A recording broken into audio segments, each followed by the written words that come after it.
Hello my dear students, मैं आनंद स्वागत करता हूं आप सभी का अपने यूट्यूब चैनल आनंद मैथ्स पे। आज नंबर सिस्टम के पार्ट 5 में हम कवर करने जा रहे हैं रैशनलाइजेशन ऑफ सर्ट्स।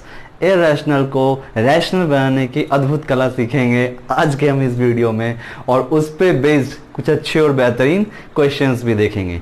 तो एक अच्छा सा क्लास नोट प्रिपेयर करें आज की वीडियो का।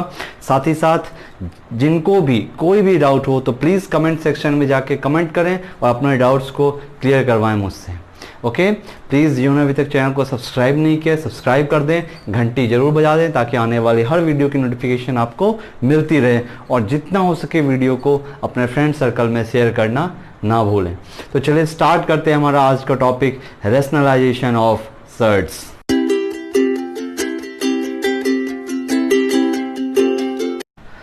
So let's start our today's video based on rationalization of surds। भाई सर्ट्स क्या होते हैं हम लोग पार्ट 4 में सीख लिया है। सर्ट्स के मैथमेटिकल ऑपरेशंस कैसे कहते हैं वो भी हम लोग सीख चुके हैं। आज हम लोग देखेंगे कि इरेशनल नंबर को हम लोग रैशनल कैसे बनाएं। अब देखो बेटा, रैशनलाइजेशन ऑफ सर्ट्स में जो हमारा हेडिंग है इसमें एक वर्ड छुपा हुआ है, रैशनल। रैशनल का मतलब है कि भाई हमें सर्ट्स को रैशनल बनाना है। रैशनलाइजेशन का मतलब क्या है? रैशनल बनाना है। तो रैशनल कैसे बनाया जाए ये हम सीखने जा रहे हैं, ठीक है। अब देखो बच्चों, जैसे मान लीजिए कि एक नंबर है √2। √2 को मैं किस नंबर से मल्टीप्लाई कर दूं कि ये क्या बन जाए? एक रैशनल नंबर बन जाए, Q। तो जो यहां पे नंबर आएगा that is it's rationalising factor, ठीक है। तो जिस नंबर से हम किसी इरेशनल नंबर को या सर्ड को मल्टीप्लाई करके उसे रैशनल बनाते हैं उसे हम क्या कहते हैं? रैशनलाइजिंग फैक्टर कहते हैं। तो कई दफा आपसे पूछा जा सकता है कि what is the rationalising factor of this expression.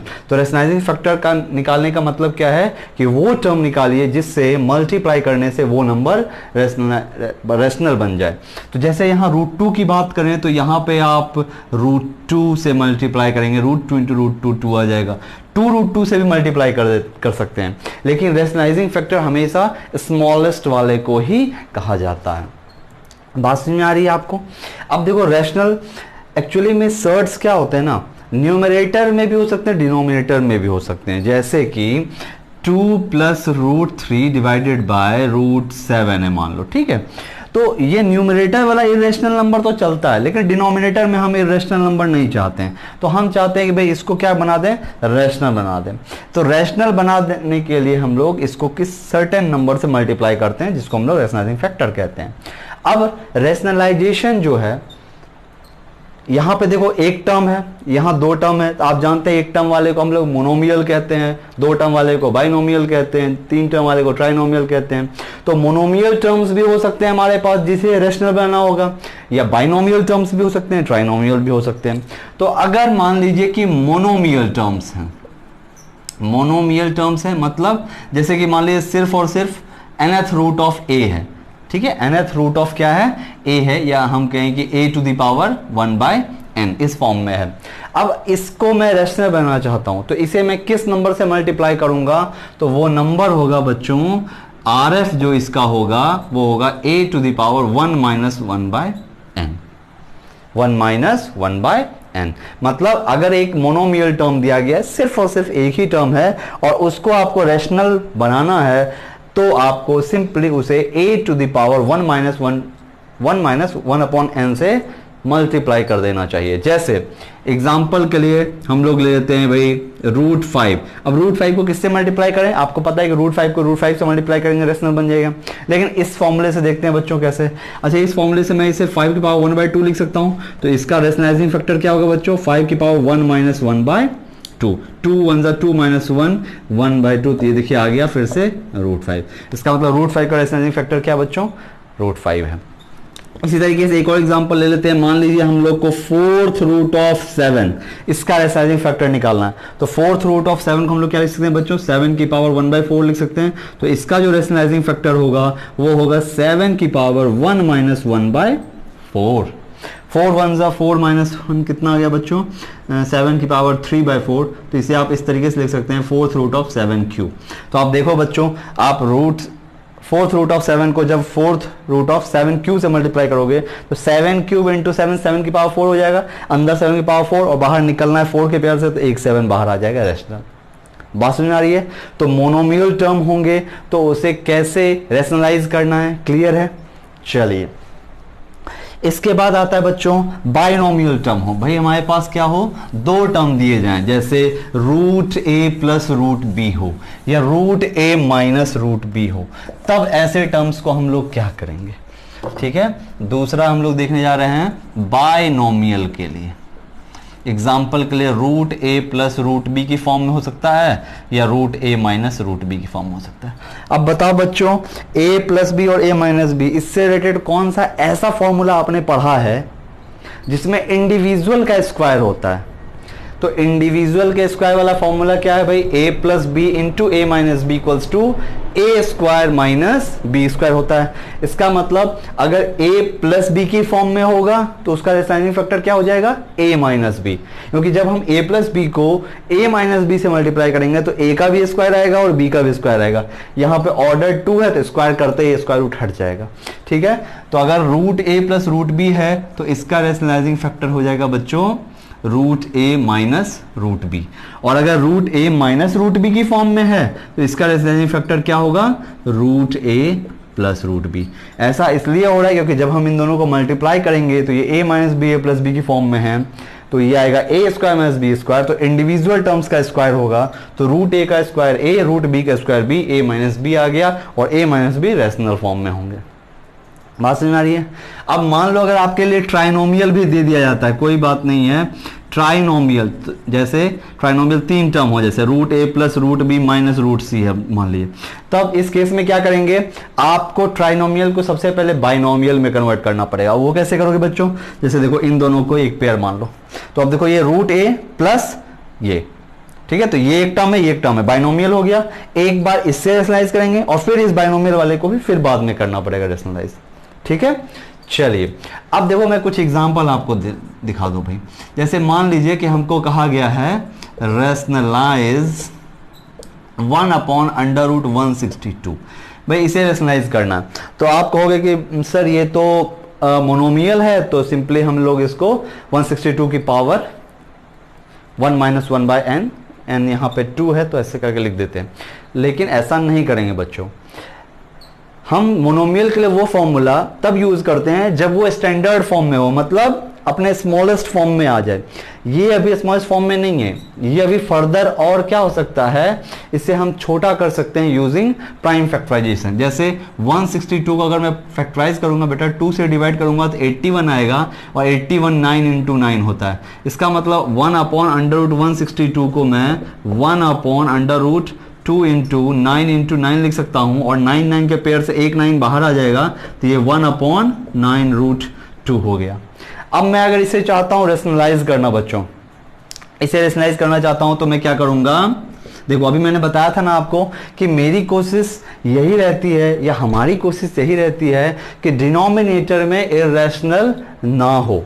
Numerator में इरेशनल होगा चलेगा, बट डिनोमिनेटर में इरेशनल पार्ट नहीं होना चाहिए। तो हम यही कोशिश करते हैं कि डिनोमिनेटर में इरेशनल पार्ट ना हो।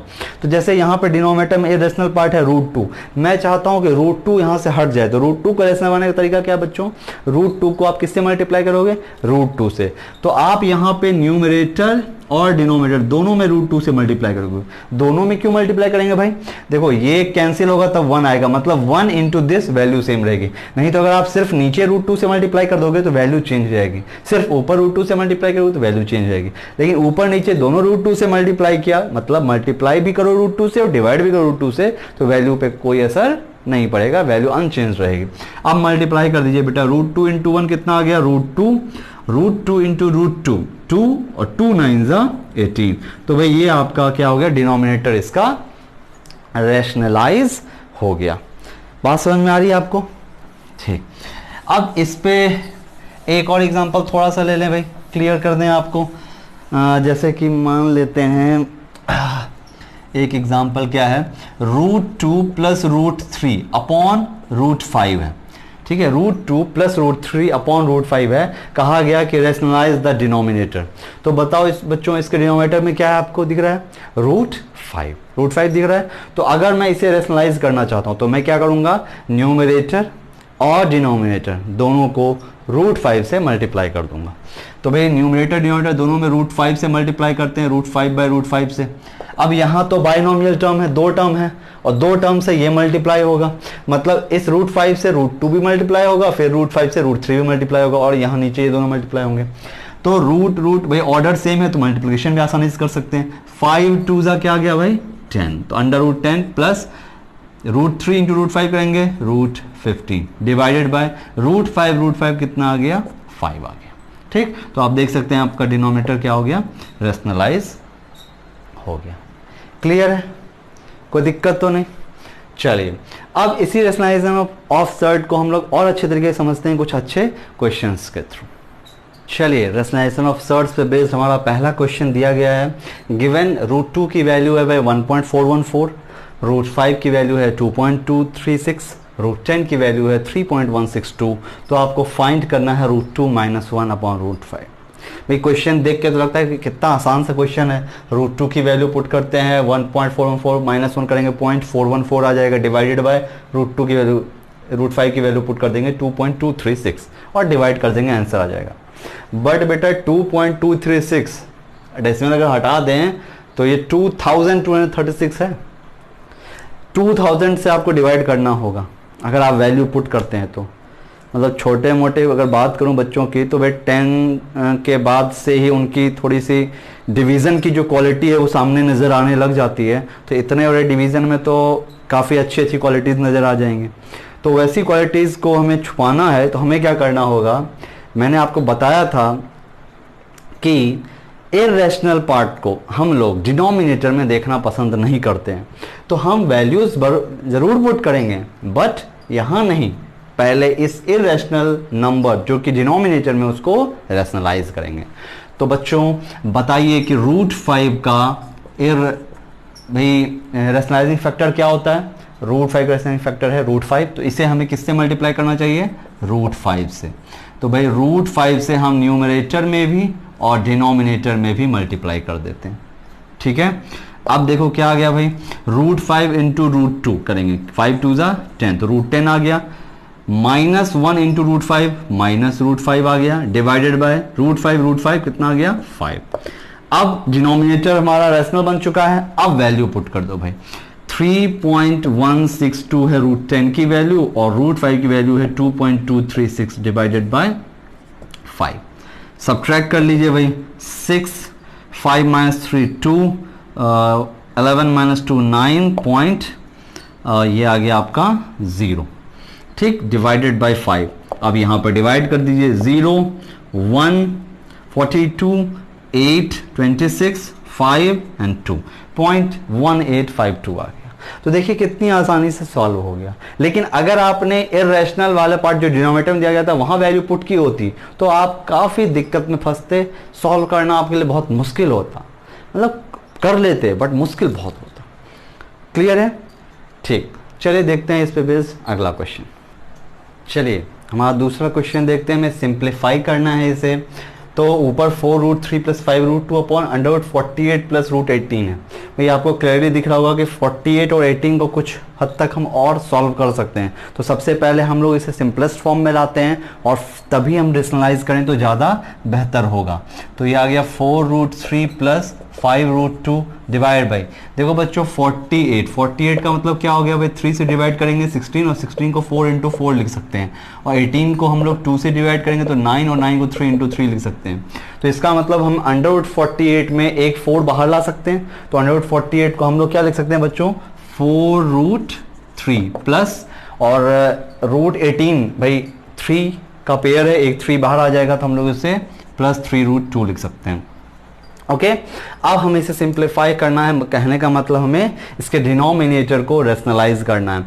देखो बच्चों इसका रेशनलाइज डिनोमिनेटर जो है root A plus root B की फॉर्म में है। हमने अभी पहले बताया था कि भाई root A plus root B का जो रेशनलाइजिंग फैक्टर होता है वो क्या होता है, root A minus root B, मतलब यही टर्म रहेंगे, बस बीच में क्या होगा, साइन नेगेटिव आ जाएगा। अब हम इसे मल्टीप्लाई करेंगे तो न्यूमरेटर और डिनोमिनेटर दोनों में हमें मल्टीप्लाई करना पड़ेगा ताकि वैल्यू अनचेंज रहे। तो हम लोग मल्टीप्लाई करने जा रहे हैं इसे 4 root 3 minus 3 root 2 divided by 4 root 3 minus 3 root 2।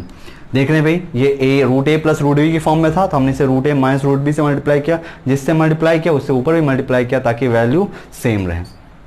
अब डिनोमिनेटर को डिनोमिनेटर से मल्टीप्लाई करेंगे, न्यूमरेटर को न्यूमरेटर से। तो न्यूमरेटर में देखिए यहाँ भी 2 टर्म है, यहाँ भी 2 टर्म है। कुछ बच्चे गलती क्या करते हैं, रूट 3 वाले को रूट 3 से मल्टीप्लाई कर देंगे, रूट 2 को रूट 2 से मल्टीप्लाई करके सॉल्व कर देते हैं। ऐसा गलत है। क्यों? क्योंकि ये 2 टर्म है, ये 2 टर्म है भाई, इसके एक इंडिविजुअल टर्म से ये दोनों मल्टीप्लाई होंगे और इसके एक इंडिविजुअल टर्म से ये दोनों मल्टीप्लाई होंगे। तो मैं पहले क्वेश्चन में ऐसा करता हूँ, क्लियरली लिख दे रहा हूँ कि क्या हैपन हो रहा है भाई। 4 रूट 3 से हमें इस पूरे को मल्टीप्लाई करना है, मतलब 4 root 3 multiplied by 4 root 3 minus 3 root 2 और प्लस फिर 5 रूट 2 से भी फिर ये पूरा टर्म मल्टीप्लाई होगा, 5 root 2 multiplied by 4 root 3 minus 3 root 2। यहां पे देखिए भाई a plus B a minus B है, तो a plus B a minus B क्या होता है, a square minus B square, मतलब 4 रूट 3 का होल स्क्वायर माइनस 3 रूट 2 का होल स्क्वायर। अब यहाँ ऊपर वाले टर्म्स को इंडिविजुअली मल्टीप्लाई करना शुरू करिए। रैशनल रैशनल से मल्टीप्लाई होगा, इररेशनल इररेशनल नंबर से। रूट 3 इंटू रूट 3 3, 4 4 जा 16, 16 3 जा 48। रूट 3 इंटू रूट 2 रूट 6, 4 3 जा 12। तो ये आ गया, और प्लस माइनस माइनस, तो 12 रूट 6। यहाँ देखिए plus plus plus, root 3 root 6, 4 into 5 20, तो ये आ गया 20 root 6, plus minus minus, root 2 2, 5 3 जा 15, 2 जा 30, डिवाइडेड बाय, यहाँ देखिए भाई 4 रूट 3 होल स्क्वायर करिएगा, रूट 3 का होल स्क्वायर 3, 4 का स्क्वायर 16, 3 जा 48, माइनस रूट 2 का स्क्वायर 2, 3 का स्क्वायर 9, 9 2 जा 18। अब इसे सॉल्व कर लेते हैं हम लोग। 48 minus 30 18, 20 root 6 minus 12 root 6, 20 minus 12 बच्चों 8 रूट 6, डिवाइडेड बाय 48 माइनस 18 कितना आ जाएगा 30। ठीक है, अब आप इसमें से जो थोड़ा बहुत कॉमन लेके आप कैंसिल कर पाए कैंसिल। अब ऐसा कोई ना करे कि भाई 6 3 जा 18, 6 5 जा 30, ऐसा गलत है भाई। यहाँ जो कॉमन आएगा उसी से ये डिवाइड हो सकता है। ठीक है, तो भाई आप या तो आप इसे इस फॉर्म में लिख दें भाई 18 बाय 30 प्लस 8 रूट 6 बाय 30। अब कैंसिल कर सकते हैं आप, क्या आ जाएगा 6 3 जा 18, 6 5 जा 30, और यहाँ पे 2 से कैंसिल करेंगे 4 रूट 6 बाय 15। तो ये आपका नंबर आ गया। आप इस फॉर्म में भी छोड़ सकते हैं, यहाँ पे ला के रख सकते हैं, क्योंकि हमारा मेन पर्पस था उसको डिनोमिनेटर को रैशनलाइज करना। बात समझ में आई आपको? कोई दिक्कत तो नहीं इस प्रॉब्लम में? चलिए देखते हैं इस पे बेस्ड कुछ और अच्छे क्वेश्चंस। चलिए देखते हैं आज का question number 3। Simplify 2 upon root 5 plus root 3, 1 upon root 3 plus root 2, 3 upon root 5 plus root 2। अब देखो ऐसा क्वेश्चन जब भी होता है ना बच्चों, तो आप एक थोड़ा सा पैटर्न ऑब्जर्व करना। देखो 5 माइनस 3 कितना आएगा 2, 3 माइनस 2 कितना आएगा 1, 5 माइनस 2 कितना आएगा 3। तो ये जो ऊपर के नंबर होते हैं ना बच्चों, वो इसलिए होते हैं कि जब हम इसे रेशनलाइज करें तो ये कैंसिल आउट हो जाए। तो आपको ये बात याद रखनी है कि इन टर्म्स के साथ हमें कोई छेड़छाड़ नहीं करनी। इसके बाद अब इसे सॉल्व कैसे करें बच्चों? ये डिनोमिनेटर ए रैशनल है तो हम सॉल्व कर नहीं पाएंगे, हमें इस डिनोमिनेटर को रैशनल बनाना होगा। मतलब हम क्या करेंगे, हर इंडिविजुअल टर्म को रैशनलाइज करेंगे, हर इंडिविजुअल टर्म को रैशनलाइज करना स्टार्ट करेंगे। तो देखिए क्या आएगा भाई 2 अपॉन, इस टर्म का रैशनलाइजिंग फैक्टर भाई ये रूट 5 प्लस रूट 3 है बच्चों, तो इसका रैशनलाइजिंग फैक्टर क्या होगा, root A plus root B है तो root A minus root B होगा। तो इसे हम लोग रूट 5 माइनस रूट 3 और रूट 5 माइनस रूट 3 से मल्टीप्लाई करेंगे। ठीक, ये हो गया भाई पहले वाले टर्म का। अब दूसरा टर्म जो है हमारा 1 अपॉन रूट 3 प्लस रूट 2, इसे हम लोग रैशनलाइज करने जा रहे हैं। तो इसका रैशनलाइजिंग फैक्टर क्या है बच्चों, रूट 3 माइनस 2, रूट 3 माइनस 2 है ना। फिर यहाँ देखिए भाई minus 3 upon root 5 plus root 2, इसका रैशनलाइजिंग फैक्टर क्या होगा, root 5 minus root 2, root 5 minus root 2। ठीक है, अब देखो बच्चों मल्टीप्लाई करते हैं, तो अभी मैंने क्या बताया था, इस 2 से कोई छेड़छाड़ नहीं करनी, मतलब इनको अंदर मल्टीप्लाई नहीं करना, क्योंकि यहाँ जब हम मल्टीप्लाई करेंगे ना तो इनका डिफरेंस 2 आएगा और 2 से 2 कैंसिल कर देंगे सीधा।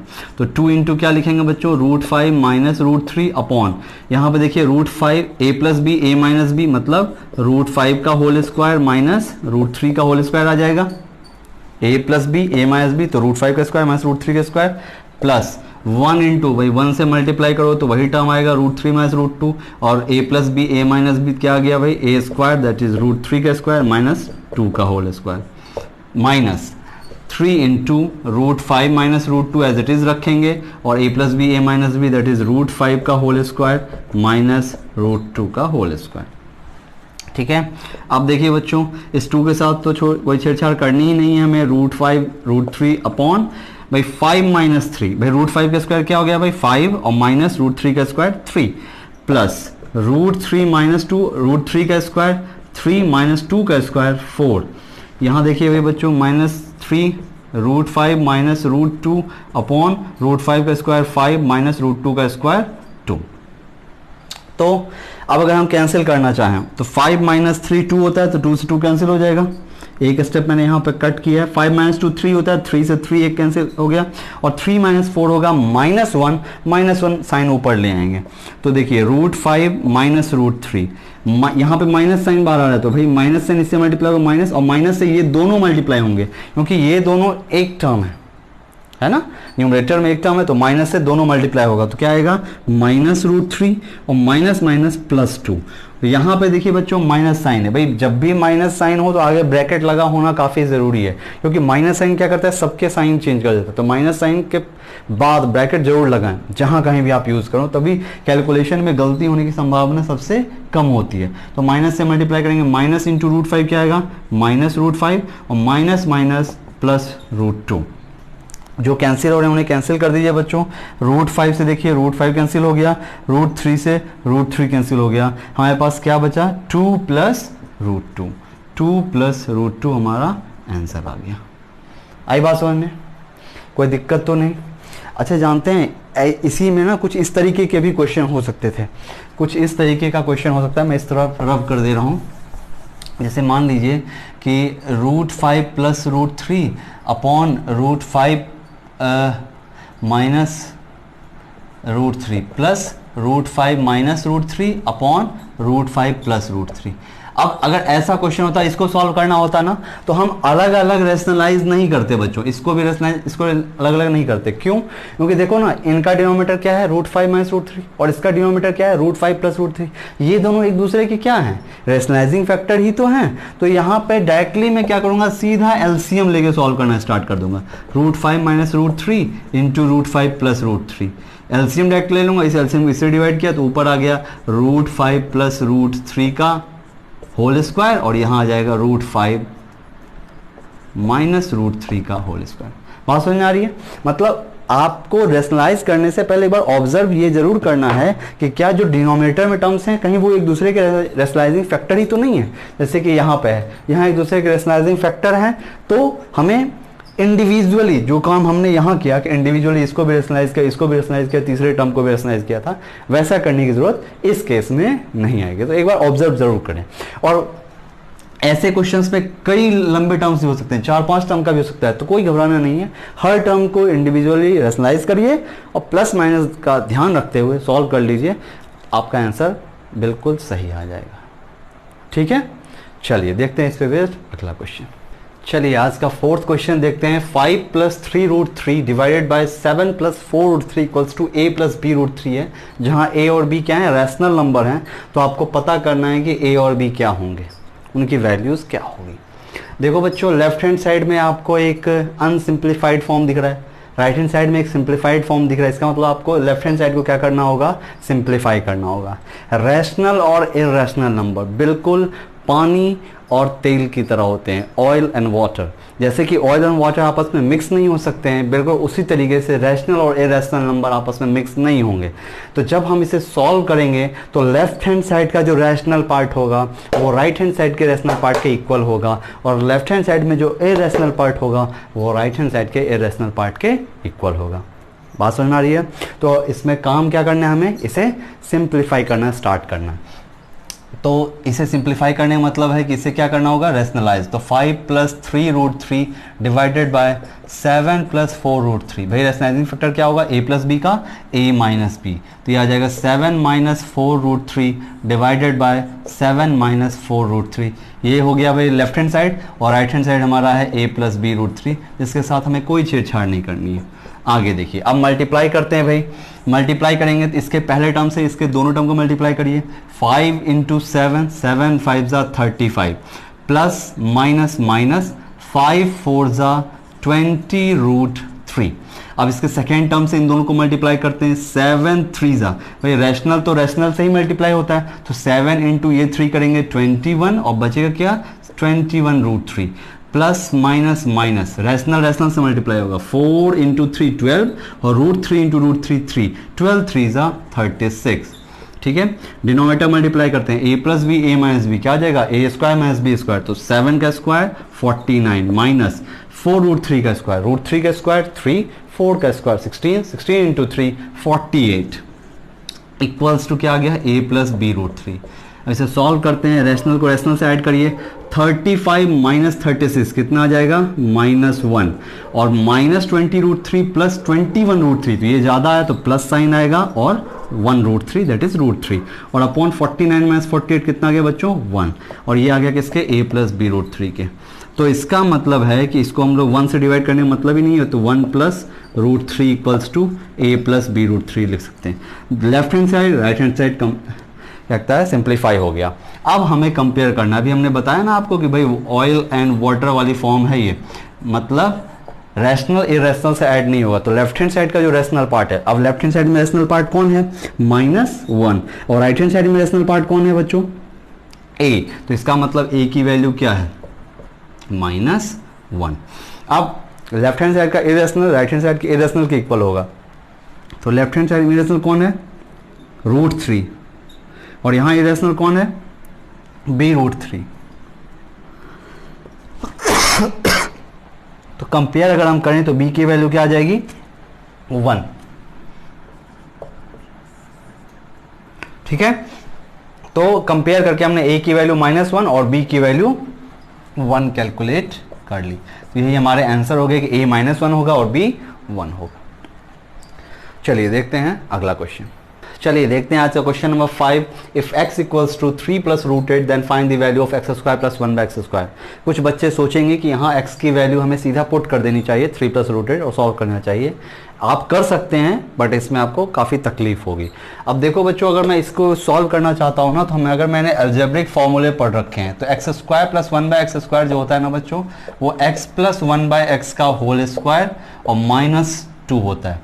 आपने पढ़ा होगा a + b का होल स्क्वायर में x² + 1/x² की वैल्यू x + 1/x का होल स्क्वायर -2 आ जाएगा। ठीक, तो कहने का मतलब अगर मुझे इसकी वैल्यू निकालनी है ना, तो मुझे x के साथ साथ 1/x पता होना चाहिए। तो x तो पता है ही, तो 1/x निकाल लेते हैं। अब 1/x का मतलब क्या बच्चों, 1/x करेंगे तो 1 अपॉन क्या आ जाएगा, x की जगह क्या पुट करोगे, 3 + √8। अब आपको पता है कि हम डिनोमिनेटर में नहीं देखना चाहते हैं रैशनल को, तो इसे क्या कर दें, रैशनलाइज कर देते हैं। रैशनलाइज करने के लिए 3 - √8 से मल्टीप्लाई और डिवाइड कर देंगे, तो 3 - √8 × 1 कितना आ गया, 3 - √8 upon a + b a - b, तो 3 का स्क्वायर 9 - √8 का स्क्वायर 8, तो ये आ गया 3 - √8 अपॉन 9 - 8 1, तो 1 अपॉन x की वैल्यू आ गई 3 - √8। अब ये वैल्यू इसमें क्या कर देते हैं, पुट कर देते हैं। तो देखो x² + 1/x² की वैल्यू क्या आ जाएगी, x + 1 पहले निकाल लो भाई, x + 1/x। x की वैल्यू कितनी है बच्चों, x की वैल्यू है 3 + √8। 1/x की वैल्यू कितनी आई है, 3 - √8, -√8 + √8 कैंसिल, 3 + 3 कितना आ गया, 6। तो यहाँ पे क्या आ जाएगा, 6 का स्क्वायर -2, 6 का स्क्वायर 36 - 2 34 आपका आंसर हो गया। तो देखा आपने कितनी आसानी से हम लोगों ने क्वेश्चन सॉल्व कर लिया। अच्छा, अब मैं ना आपको एक छोटा सा टास्क दे रहा हूँ, आपको ना x³ + 1/x³ की वैल्यू निकालनी है इसी क्वेश्चन के लिए। ठीक है, x³ + 1/x³ की वैल्यू निकालनी है। कैसे निकालेंगे? अलजेब्रिक फॉर्मूले के यूज से। फॉर्मूला भी मैं लिख दे रहा हूं, x प्लस 1/x का whole cube minus 3 into x plus 1/x, इस फॉर्मूले के यूज से आएगा। बस आपको ये वैल्यू निकाल के पुट करनी है, ठीक है। अब मैं आपको ये टास्क देख क्यों रहा हूं जब पूरा सॉल्व हो गया? मैं देखना चाहता हूं कि कितने बच्चे पूरा वीडियो देख रहे हैं और मेरे साथ बने हैं, मेरे साथ मेहनत कर रहे हैं, मेरे वीडियोज़ को शेयर कर रहे हैं और मुझे एक अच्छा मोटिवेशन फील करवा रहे हैं। ओके, तो प्लीज़ इस क्वेश्चन को सॉल्व करें और अपने आंसर्स कमेंट बॉक्स में कमेंट करना ना भूलें, उससे मुझे पता चलेगा कितने बच्चे मेरे साथ मेहनत कर पा रहे हैं। चलिए देखते हैं इस पे बेस्ड आज का हमारा आखिरी क्वेश्चन। चलिए रैशनलाइजेशन ऑफ सर्ट्स पे बेस्ड हमारा आज का क्वेश्चन नंबर 6 देखते हैं। If x equals to √3 + 1/2 then 4x³ + 2x² - 8x+7 की वैल्यू क्या होगी आपसे पूछा गया है। भाई एक तरीका तो ये है कि x की वैल्यू हम यहाँ पुट कर दें, तो x का क्यूब है √3 + 1/2 का होल क्यूब, उसका स्क्वायर x पुट करेंगे, काफ़ी लेंदी होगा, हो जाएगा बट काफ़ी लेंदी होगा, सॉल्व करने में कैलकुलेशन मिस्टेक भी हो सकती है और आप गलत कर सकते हैं। तो इसको करने का स्मार्ट वे क्या होगा भाई कि x की जो आपको वैल्यू दी गई है x इक्वल्स टू √3 + 1/2, हम इससे एक एक्सप्रेशन जो है अलजेब्रिक एक्सप्रेशन की वैल्यू निकाल लेते हैं, जिसे हम पुट करके उसकी वैल्यू निकालेंगे। कैसे देखिए भाई, यहाँ से हम 2 से क्रॉस मल्टीप्लाई कर दें तो 2x इक्वल्स टू √3 + 1 हो जाएगा, ये +1 इधर आएगा बच्चों, तो ये 2x - 1 इक्वल्स टू √3 हो जाएगा। अब मैं आपसे पूछूं कि भाई क्या किया जाए कि ये √3 हट जाए, रैशनल बन जाए, तो इसका आंसर होगा कि स्क्वायरिंग बोथ साइड। भाई हमें दोनों तरफ क्या कर देना चाहिए, स्क्वायर कर देना चाहिए। तो यहाँ आ जाएगा 2x - 1 का होल स्क्वायर और यहाँ आएगा √3 का होल स्क्वायर। भाई ये आपको a - b का होल स्क्वायर दिख रहा होगा, अगर हम इसे ओपन करें तो क्या आएगा a² दैट इज 2x का स्क्वायर कितना हो जाएगा 4x² प्लस b² मतलब 1 का स्क्वायर 1, फिर -2ab तो 2 into 2x 4x into 1 4x, तो -4x आ जाएगा इक्वल्स टू √3 का स्क्वायर कितना हो गया 3। अब ये +3 इधर आएगा बच्चों, तो 4x² -4x +3 इधर आएगा, तो 1 - 3 कितना हो गया -2 इक्वल्स टू 0।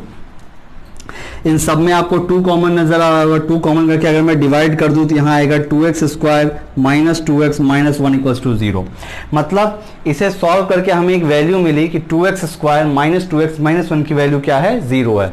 अब इस वैल्यू के हेल्प से हम इसकी वैल्यू निकालेंगे। मतलब हमारा काम क्या है, इस एक्सप्रेशन को इसके टर्म्स में ब्रेक करना। भाई एक्सप्रेशन क्या है हमारे पास 4x³ + 2x² - 8x+7। देखो मैं चाहता हूं कि इसके हेल्प से ना ये बन जाए, क्योंकि इसकी वैल्यू हमको 0 पता है। तो सबसे पहले तो मैं एक बार इसे लिख दूं 2x² - 2x - 1, ठीक है। अब मैं इसका पहला टर्म बनाना चाहता हूं 4x³। बताइए 2x² को किससे मल्टीप्लाई करूं कि 4x³ बन जाए, तो आपका आंसर होगा 2x से। भाई 2 2 4 और x² × x 4x³ बन गया। अब देखो 2x इंटू -2x कितना आ गया -4x²। आपके पास आया है -4x² और आपको चाहिए कितना +2x²।